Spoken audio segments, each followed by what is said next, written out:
Hello, everybody. Welcome back to Level 1 News. Today's June 1st, and this is all business. This is a very long business section this week. It's the beginning of a new fiscal year for a lot of companies, and boy, does it show in the business news. Yeah.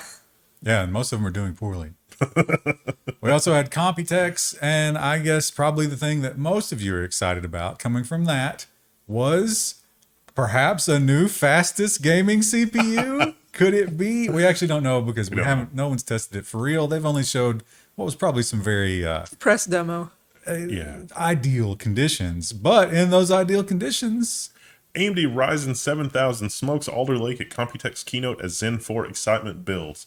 This was actually really, really crazy. I mean, AMD really did steal the show at Computex, NVIDIA, and other companies. Like, NVIDIA was expected to at least talk about some of their new stuff, and they did a little bit, but not really. But this was crazy because AMD put on a keynote, and they said, look how much faster this is. But they said, oh, this is a 31% improvement, but it wasn't really 31%. It was actually faster. And everybody completely spurged out and talked about this and the power usage. It's like, oh, is this 105 watts? Is it 170 watts? It's like, no, the new socket tops out at 230 watts. So this really was completely insane because everybody, like AMD was not trying to reveal a huge amount of information, but everybody spurged out and inferred a whole bunch of stuff that they didn't say. And then AMD had to sort of trickle out and be like, no, that's the wrong interpretation. No, that's not how this works. was that really a mistake though? Because look how effective that was at marketing. I mean, they could have done a better job if that's what they were intending to do, but okay. They built the hype.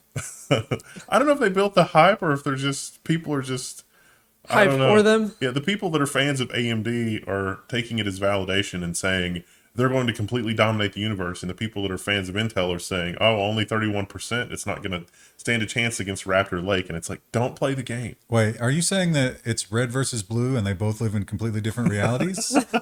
Are you telling me Lisa Su didn't do a mic drop at that event? We just have to wait and see what it's going to do. I mean, you can be excited, but putting all this energy into this is just... What else are we going to put our energy into now that the dev trial is over? Oh, yeah. Worrying about our next story. Yeah. This is, it seems like as these companies hit financial struggles, what's happening is the worst possible thing for the consumer, which is massive mergers and acquisitions. It's official. Broadcom to acquire VMware in massive $61 billion deal. So Broadcom, they make chips. VMware makes virtualization software and infrastructure. At a financial level, this will probably help Broadcom weather a looming, silicon production chip. Great Depression. Yeah, sort of problem. And VMware is the #1 company in the world that does the virtualization type stuff, but it's also an increasingly crowded market with very, very sophisticated free or cheaper or open source products. VMware is still way ahead of the curve in terms of technology. VMware's corporate history versus Broadcom's corporate history. I wouldn't be surprised if Broadcom gets out the patent lawsuits on competing stuff. So, and that's good for everybody. Yeah. Well, Apple stunned the world with their M1 chip. Nobody expected them to leave x86 with that kind of amazing power. And then they got the M2, and that's also good. And all the other companies are kind of just like catching up. So what do? Well, you assemble a team. Samsung is assembling a dream team to take down Apple's M1 in 2025. Let me give you an alternative version of that headline. Samsung is assembling a team to take down IBM's MS-DOS in 2025. little late here. They point out that Intel also has a team. I think, didn't they say Broadcom has one too? Yeah. Everybody's got an anti-M1 team. But they're already, like you say, past the M1. Yeah. Yeah. Chris, are you struggling over there? Yeah, my well, I don't have contacts in today because my eyes have been driving me crazy. And there's just something all in me that I cannot stand. Did you touch the whipped cream and touch your eye? Oh, No. What if you're allergic to the bananas? Oh, no. Ryan poisoned me. You guys saw it here first. Not the bananas. Oh, I could have, right? Because I could have easily just popped the top You off. could have. Yeah, you could have killed both of us here. No, I think it's allergies. It's just a lot of pollen. And my eyes are not dealing with it well today. So I'm trying to not stare at the lights, but... The rain has been nice to clean the air. Yeah. Well, there was some real hype a couple of years ago, actually, wow, it's been a lot of time now, hasn't it? It's crazy how much time has passed since we found out that Wisconsin was getting chip making in a big way. They were going to make what, monitors there? Oh, they were going to do so many things. They were going to do a lot of things there. That was going to be so many employees and all this ton of infrastructure investment, and they had all these guarantees. And now what do we have now? The Register reports Foxconn factory fiasco could leave Wisconsinites on the hook for $300 million. I like the sub-headline. What's Mandarin for where's my money? This is the Register, which is not even a U.S. news agency, and they're talking about what's going on in Wisconsin, asking the real questions. Where's my cheddar is what they should have put. Yeah. How much cow milk would you have to trade for $300 million? So many. So this doesn't tell us anything that we don't already know, which is there's not really a lot that's been happening at a Foxconn. Looks like a dystopian hellscape. That's exactly what it is. So they're saying that they need Foxconn to keep making the minimum payments just to keep people from ripping the copper out of that place. And Foxconn's like, well, I don't know. And then they're talking about, well, maybe Intel would like to come and just buy this at a fire sale. And Intel's like, I don't know. We kind of like Ohio right now. They've already committed to Ohio, I think. So it's tough. It's tough for Wisconsin. And this was by, you remember their governor that had all those scandals? Yeah. This was his thing. So Yeah. everybody's like, well, That's this was what I probably did. always corrupt, right? Yeah. Also, that was a big Trump campaign point. It was I don't think he could have known that it would have gone into this, but maybe don't count your chickens so early, especially in the chip fab game. We know that Apple now gives out repair kits, and we have a great step-by-step from The Verge on what that experience is like. It's terrible. Apple shipped me a 79-pound iPhone repair kit to fix a 1.1-ounce battery. The Apple Ride to Repair kit, this is an exercise in malicious compliance. Yeah. It really is. You get 2 Pelican cases. You have to have both of those. Yeah. It's like, this is the minimum you need to repair the iPhone. And you should read there's a cost breakdown of like what everything costs. And also you have to have like a credit hold or something Yeah. for the repair kit because you have to make sure you send it back. Listen. This is expensive stuff. Yeah, I mean, It's like $1,000. and it's good. It's totally fine. But here's the thing. Apple, if they're going to do this, you should let, Bob down at the mall buy these. And when somebody goes to look for iPhone, it's like, hey, Bob at the mall has got one of our repair kits and he's got parts. And he doesn't have a terrible rating from other people that have had their phones repaired by Bob. Why don't you go see Bob? That seems reasonable. Because people would actually do that. And Bob could just, They're missing out on that money. it's only like $1,200 of equipment. And so, like, if you're Bob and you've got a mall kiosk, $1,200 is nothing. The mall's probably charging you more than that monthly just to have a little tiny kiosk in the middle of an aisle. Yeah, see, but this isn't the cost to buy it. That's the cost to rent it for a week. No, it's $1,200 if you keep it. It's only $200, or it's only if you rent it and return it. Apple actually pays shipping both ways. It's really inexpensive to rent it. Okay. He's saying Bob would keep it, yeah. not even get this kit, but just buy his own parts that equate Yeah. that. And also the guy from The Verge, we assume has some level of competency when it comes to technology. Yeah. Had a real tough time with it, even with their instructions. Yeah. Yeah, definitely malicious compliance. And 100% where you are going to see Tim Cook on stage. It's like, we've tried Ride for Repair and it doesn't work. It doesn't work. Yeah, no People one's don't like interested it. in it. Yeah. Yeah, people did it the most ham-fisted way possible. It's almost like, those giant military, like, dual-blade helicopters? It's like, oh, we don't think that people want to repair their own car. It's like, why do you think that? It's like, well, we flew Larry the mechanic out with his complete tool set and a portable, mechanic's lift, and it's just too much. It's just too ornery to get people to repair their own cars that way. It's like, well, yeah, I mean, there's a helicopter. Yeah, Of course, people aren't going to do that. Yeah. And another merger and acquisition. Oh, this one takes a company that is absolutely awful, and it poses the question, could it get worse? Apple in talks to buy EA Gaming, Disney, and Amazon also potential suitors. So EA is going to one of those. I think Amazon will take it Oh, it's so bad. because they want the gaming rights for Lord of the Rings stuff with But their new show. they're saying that they believe that Apple and Amazon would be the worst choices for EA. They think EA wants Disney. Yeah, because the Star Wars tie-ins, that makes sense too. What a love triangle, huh? Disney, They're the prettiest girl at the dance. all of this is just No. look at how good They aren't really. look how good Apple's done with their original programming too. They've got, like the Foundation series and some of the other stuff. Apple has no idea how to be Netflix. None. I'd say that's Wait, true of most of these. Netflix? Yeah, because the Apple is doing. They're trying to Apple- do tie-ins like with their existing IPs. So like the reason that Disney wants it is because EA does the Star Wars games. The reason Amazon wants it is because I think EA has done some work for like Lord of the Rings, Hobbit games. What's EA's? I guess they got FIFA, right? Yeah. Do they have Call of Duty? No, that's Activision. That's Activision, yeah. What do they have? Battlefield? They got a lot of stuff. I mean, they bought a lot of studios over the years too, so they probably have a back catalog of IP that Oh, sure. isn't yeah. being used. Yeah, for sure. Well, Amazon did their convenience store, and then they did a bigger grocery store, and now they're saying they're going to branch out to even more stuff. Amazon is opening its first physical clothing shop with brands like Calvin Klein and Lacoste. I think Lacoste. it's Lacoste. Lacoste. Who wants this? Hipsters?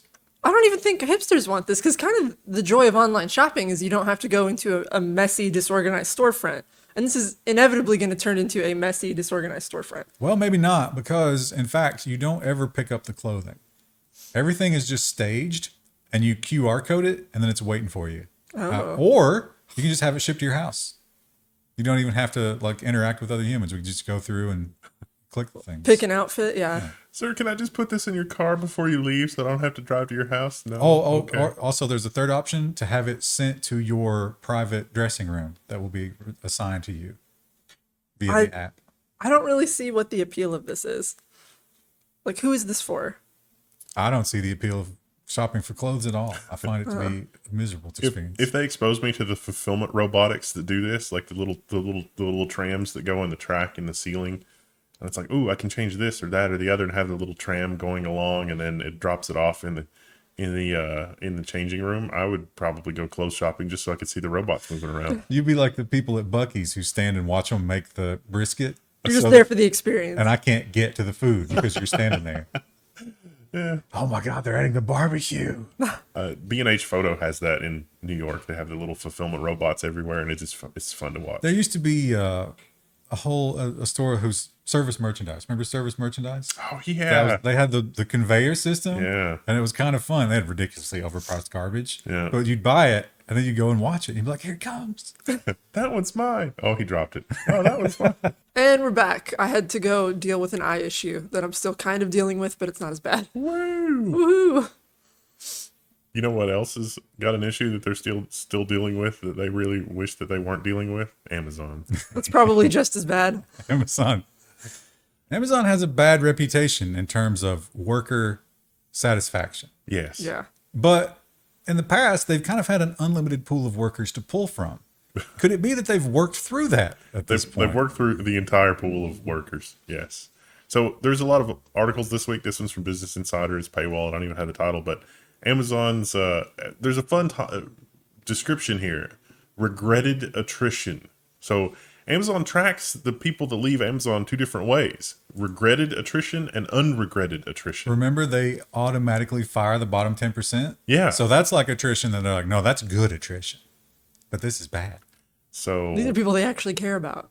yeah, it's not a good situation if you're Amazon and the talent pool literally doesn't want to work there. Or anywhere at this point. And it's not just warehouse working that we're talking about when we're talking about regretted attrition. Yeah, these are office workers who are going to other tech companies because other tech companies pay better. And yeah, we've been doing stories about tech company after tech company. It's like, yeah, we're going to have to raise our pay rates a little bit. I got to maintain these people. And when you don't have anybody working, guess what you don't need? Amazon is shedding warehouse space as sales slow. Excess space is adding about $10 billion to costs the first half of 2022. Wow, what a line item. Not just extra warehouse space, they're also subletting their warehouses to other companies. So Amazon thinks that the downturn is not temporary. Does anyone think it's temporary at this point? And if you're not using your own warehouses, what are you going to do with that fleet of delivery drivers? Are you going to fire them too? Maybe not. Amazon tests having drivers make deliveries from local malls, bringing packages from the mall to your doorstep. That mall real estate's also real cheap right now. Yeah. Pop a little fulfillment center in there. Plus, you can also, they'll hustle out to the other stores and pick up stuff for you if you want. This actually could be pretty smart. What would you want from the local mall? I was gonna say the mall's kind of an experience, right? Yeah. I guess maybe a pretzel. I'd maybe pay to have someone deliver a pretzel.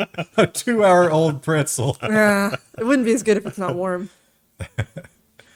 And privacy, well, that's a big thing right now, right? Yeah, people want privacy. And as we found out, even DuckDuckGo doesn't give you that. Who is left that does? I don't know. Do we still trust this name? I don't know. It's toward the top, but you got to say, right? Like if you're going to make a choice, this has to be in the running.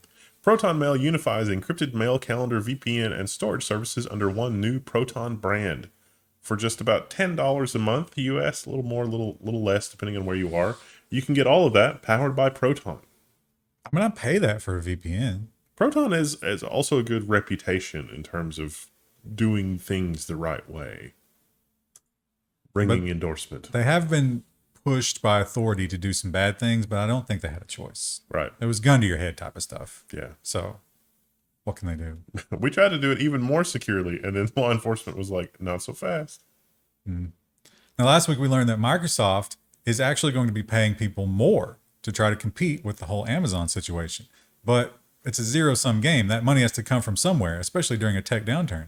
Where do you think they're going to find that? Microsoft is going to slow hiring in Windows, Office, and Teams groups. Oh, not Teams, which is already the pinnacle of Microsoft's products. Do you think that's the testing team? Who will make bummer burnt stickers now? What sort of process exists inside all these companies that a large company just can't make non-garbage tier software? Yeah, it's the committee that's demanding that they add the data tracking and telemetry and The NPC dialogue options in Teams. subscriptions. The loud voice in the meeting that doesn't comprehend and insists on being heard, and then their feature gets added, and it just takes a lot of effort. Yeah. Yeah, the one with their camera on in the Zoom call. They're that person. They like to be perceived. And Microsoft is certainly not blind to the ARM revolution. Everybody's fighting about the new prettiest girl at the prom, right? And Microsoft's got to be a part of that somehow. Microsoft brings support for ARM-based AI chips to Windows. This is actually kind of a bigger story than this, because this is not necessarily ARM-based processors for computation. This is ARM-based AI accelerators. So you Kind of like a GPU for AI. yeah. So face recognition or other types of tasks, you know, Excel. If they get an AI accelerator that makes Excel go faster for certain things, they'll sell 1 million of them tomorrow. But I think that sort of predicts a world where every need for computing is also going to need AI as it invades every aspect of our life. Like a math coprocessor. Yeah. And Microsoft is also doing some cool things with virtualization. This certainly seems convenient, although it does come with a price tag. Microsoft DevBox will virtualize your Windows development PC in a browser. It's just remote desktop in a browser. That's all it is. They're gonna spin up a virtual machine in Azure for you and connect you to it whenever you need it. That's all it is. And if you don't use Edge, it'll probably nag you. Yeah. You should be using Edge. It'd be faster. Oh, here's one that again. Oh, I actually did. That was offline. We talked about that. But my dad is the biggest sucker for add-ons and malware, whatever. If it says install, he just clicks it. He's like, okay. Just clicks everything. So I imagine a year from now, I'm going to go and look at his start menu, and it's going to be nothing but just evil stuff. Microsoft will support third-party Windows 11 widgets later this year. Widgets that might appear on the Windows 11 desktop soon too. This is the sidebar thing that I mocked in the Windows 11 video that we did. And yeah, here we are, quarter 2 2020. Oh yeah, quarter 2 of 2022, almost quarter 3. And you still can't add third-party widgets to Windows 11. That's a great way to add a feature to the operating system to get people to use it, is just lock them into the god-awful widgets that you bundle with the operating system. It's a good job. Somebody, again, the committee, it's like, we should add this. And it's like, oh, this is really useful. And so then the committee makes it into something that literally no one will use. And then inside Microsoft, they're like, why does nobody use this? Do you think there's any chance that they might put some widgets in there that I can't uninstall, that I don't want? Oh, yeah. That's Well, they need that definitely... analytics data to show that someone's using it. So absolutely. Will Cortana make a comeback? I'm really waiting for the thing where it's like, I want to run this application for you, but I'm going to need you to give me some interaction stats in the widgets before I run your application. Take a selfie. Yeah. Wouldn't you rather take a selfie than launch Microsoft Word? No. And there was an update to this story. They did confirm this is on the beta branch. This is not the main branch of Windows 11, but it's still a pretty embarrassing thing. Windows 11 CPU usage reporting is apparently buggy, including on Task Manager. So, CapFrameX works on game benchmarking stuff. Sort of noticed is like, hey, all these tools aren't reporting the same amount of CPU utilization for different games. And it's like, in this game, the CPU utilization seems absurdly low. Turns out that was a mistake. Seems like a big one. Yeah. Your operating system can't accurately count how busy the CPU is. That doesn't seem like a problem. Seems like that could lead to a catastrophic failure. It's like the electric grid not knowing how much electricity your house is using. Are you sure this bill's right? Oh, you're right. It's just $5. Okay. One thing we've learned about Google is that they are at war with the dating apps, and it's across the globe. The Dutch are really, really serious about this, and they haven't been able to find any common ground, but maybe we're starting to see a little bit of compromise. Match Group and Google reached an interim compromise over app payments. So this is your dating app that you pay for. It's like OkCupid. There's a few of them that are all under this. Yeah, and it's all owned by the same people. OkCupid, Tinder, and Hinge. I don't know what Hinge I've never is. heard of Hinge. If you go through the app, Google wants a cut. So the compromise is that they're going to put the money in an escrow account that they would be paying Google. And Google said, okay, we won't make you change the way that the payments happen, but the money goes into the account. So, and then whoever wins the case Yeah. gets the purse. Yeah. So we'll find that out in 7 years. And another court case that probably isn't going to wrap up anytime soon is the old Epic versus Apple case. Epic continues to make, I would say, a pretty compelling argument here. Yeah. Epic Games points to max openness and security in its latest filing in the App Store antitrust case. It's really driving home the point of you can install arbitrary apps on your computer, you can't on your phone. Increasingly, your phone and your computer, there's not a lot of distinction. They're even based on the same M1 at this point. So what's the difference? Everything, says Tim Cook. Yes. No, that's iPhone. And oh, look, the stock market's making a little bit of a run today. I don't think it should be. And we have, of course, the Terra blockchain thing still continues to play out. And they've said, oh, you know what? We have a solution. Is anybody going to trust this? No. How much FOMO do you have No. to jump into this? The Terra blockchain will split and effectively ditch its native stablecoin in the wake of its collapse. This is the last whinges of a dying coin. The death rattle.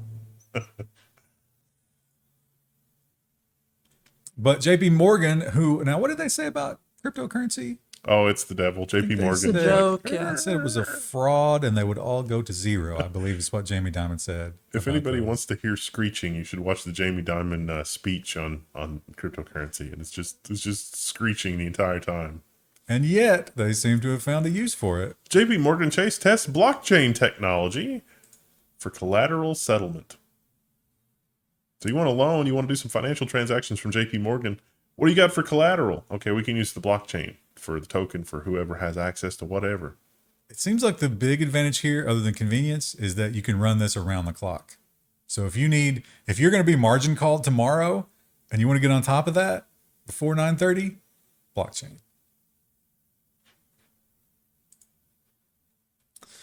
And quantum physics continues to just baffle me and the rest of the world.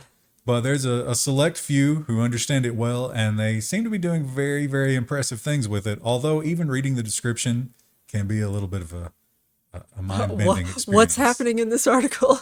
Quantum internet inches closer with advance in data teleportation. Don't worry, there's nothing superluminal happening here. But scientists have improved their ability to send quantum information across to distant computers and have taken another step toward the network of the future.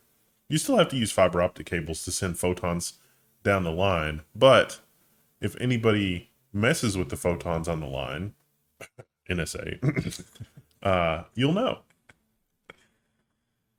And it is teleporting in a way, but it's a language that doesn't mean what you think it means. But it still is amazingly impressive. Yeah. Once you understand it. Yeah. I saw a really interesting theory for the quantum tunneling thing that explains it as the particles are in a wormhole, but unless you have negative energy or something else, when you try to send information through the wormhole, it causes the wormhole to collapse, and that's why it becomes disentangled. So when you try to, but if you use negative energy, you could solve that. And it's like, okay, well, what's negative energy? Oh. Twitter. Bad vibes. Yeah.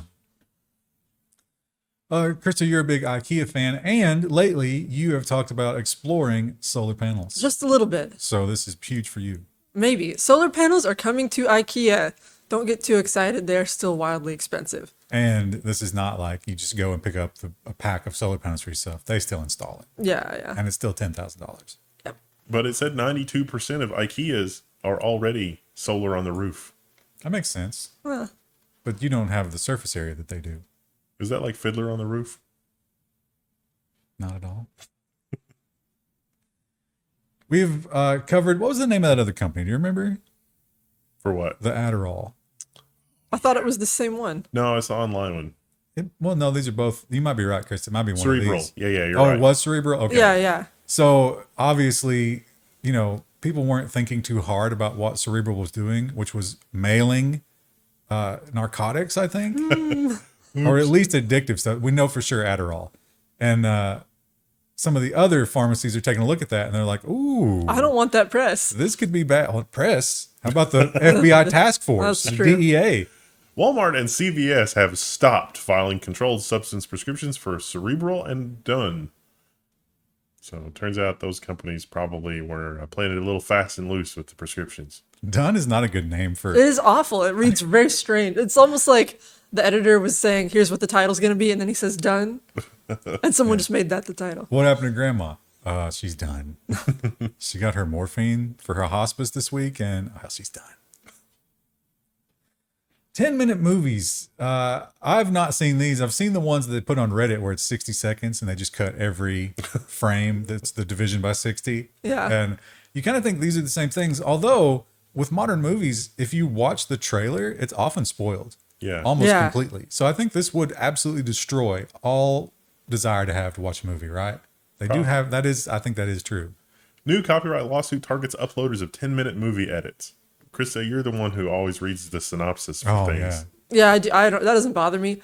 What cracks me up about this is like people are upset. Oh, 10-minute movie edits, it ruins the movie. And it's like, what does it say about cinema now that like everything else is probably just action fluff? But you can get to most of the main plot points in 10 minutes. The movie studios are super, super angry about this, and they are going after these folks with a vengeance. They're pursuing tens of millions of dollars in damages across all of everything that's going on here.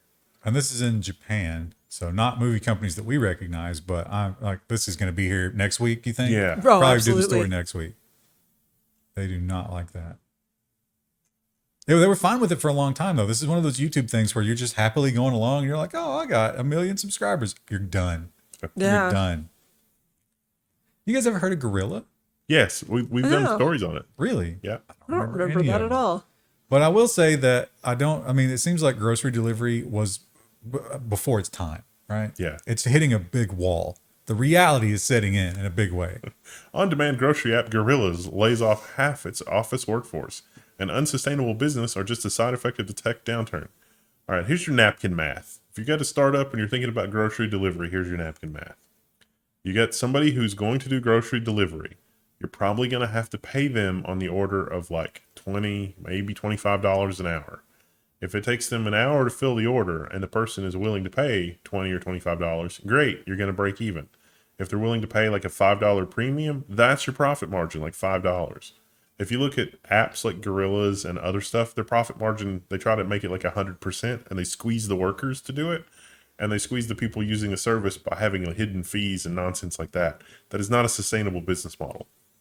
But their answer to that, I don't know if Gorilla does this, but all the rest of them do. The answer is mark up the prices. Yeah. Because Instacart offered me $10 off of 20, a 50% savings.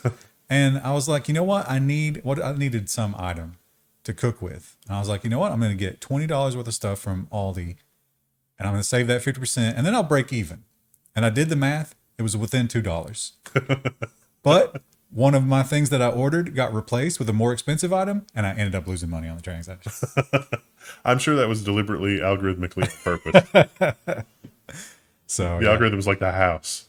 But exactly what you're describing, they actually gave the number here. They were losing 100 and some per order. Yeah. Yeah. And it's all venture capital. $159 each order if delivered in the United States. This is glorified money laundering. Again, I guarantee you that if a prosecutor digs deep enough into this, they will find like drug money laundering or something. It can't not be that. It's Putin. Something. He personally caused the fall of Gorilla. Normally, venture capitalists, people that have hundreds of millions of dollars, aren't this stupid. So, it's got to be something. You say that.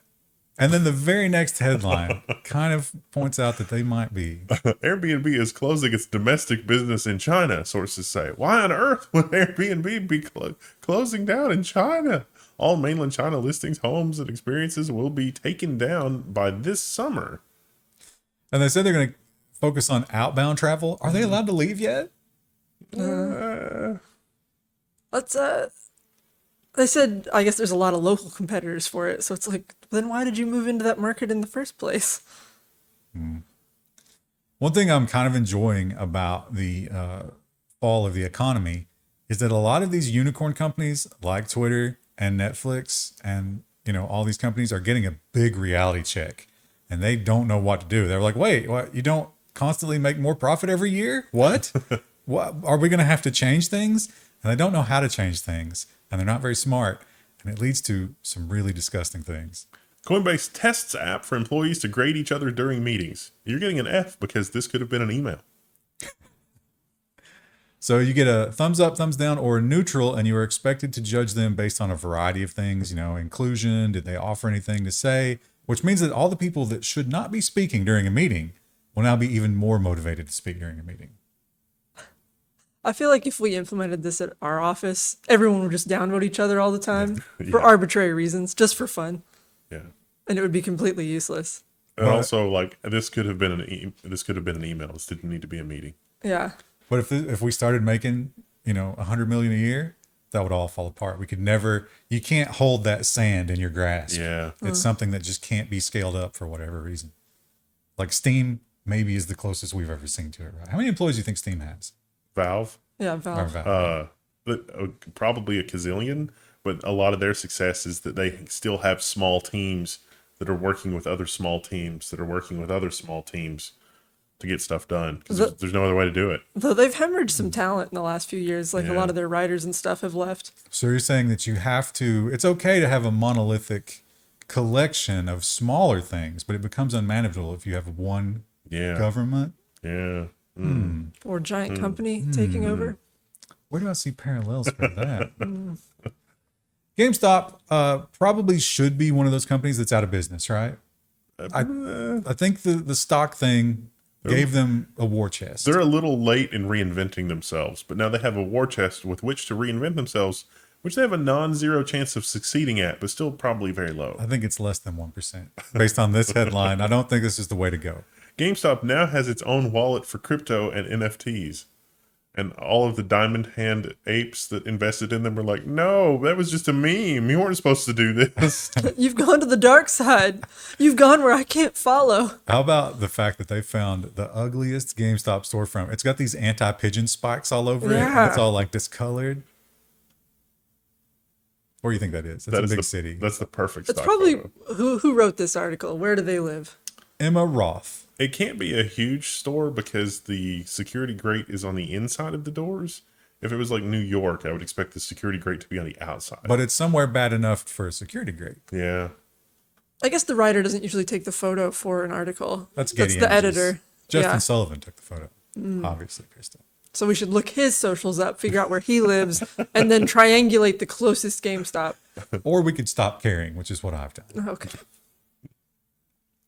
And ESG and all that business, that sounds nice, I guess. But of course, like everything else in the regulatory structure, it will be abused and twisted to actually give them more leeway to do bad things and to inconvenience the very people that it's supposed to protect. At Wells Fargo, A quest to increase diversity led to fake job interviews. Not just Wells Fargo. Actually, this is a developing story. Prevalent everywhere, I think. We may have more on this next week, because what would happen is they would have a bunch of job interviews. They would hire somebody they liked. Then they would look at the people they interviewed and say, ooh. Well, they wouldn't hire yet. They had would- promised a job to someone. Yeah, they would choose somebody, but they wouldn't hire them. And so they were like, well, we're still not sure. And then they would go down in all the boxes they didn't check. They'd be like, okay, get me one of these, and one of these, and one of these. So we can look like we're being fair, even though we've already promised a job to someone else. And Wells Fargo's not, like, this is apparently standard operating procedure at companies like Wells Fargo to get around federal rules. Because the rules are stupid. And they're not effective. They're definitely not effective. Can you imagine the frustration if you're one of these people and you're just going to interview after interview? You're like a gay, I have a good feeling about this one, Mom. yeah, you're like a gay black woman, and you're like, wow, I'm going to be in demand, and then it's just nothing but interviews. And you then are in never- demand. Yeah. But only so you can get around the law, yeah. Which is, I mean, that's worse than just not ever calling you. Is that the American version it's of wasting token white time. guy that shows up in Chinese companies? Because you probably buy a nice outfit, right? Well, yeah, because it's wasting your time. You have to waste gas, time, like... Is that what's going to happen? Like, the Chinese companies have token white guy that shows up to meeting and doesn't say anything and gets paid for that. Are we going to have token diversity person shows up to meeting and gets paid but doesn't say anything? Have you watched a White House press release lately? She is not good at that job. Anyway, What do we got on Friday? We got nothing left but robot and nonsense. oh, the two best sections of the week. There's Might be lot a of little nonsense. shorter. I don't know how long this one took because it's 23 plus, it was 12. 13, right? Yeah. Because my eyes decided It was 40 minutes again. allergy season was upon us. Woo! All right, we'll What see you happens- guys. What happens if you're driving and that happens? I pull over. I have to stop. Yeah, like an idiot. It's like, oh, my eyes are attacking me. Some cop stops and pulls up and you're just crying. No, it's not what you think. All right, anyway, we'll see you guys Friday. Bye.